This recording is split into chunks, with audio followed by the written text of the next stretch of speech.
If you're encountering the trace missing issue on Lightstep 2026, follow these simple steps to resolve it quickly. This guide will help you troubleshoot and fix the problem effectively.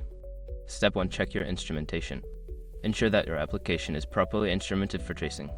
Review the documentation for your specific programming language or framework to confirm that you have implemented the necessary tracing libraries and configurations.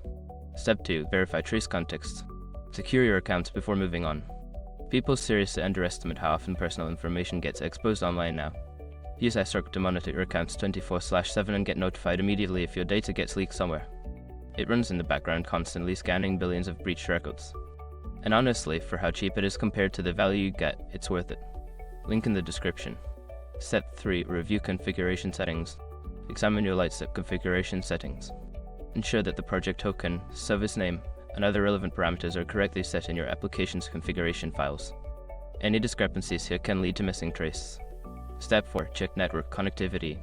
Confirm that your application can connect to the Lightstep backend. Look for any network issues, such as firewall settings or proxy configurations, that may be blocking the connection. You can test connectivity by using tools like ping or curl. Step 5. Monitor for errors. Look at the logs for any error messages related to tracing. This can provide insight into what might be going wrong.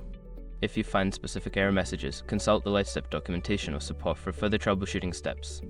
By following these steps, you should be able to resolve the trace missing issue on Lightstep 2026. If the problem persists, consider reaching out to Lightstep support for additional assistance.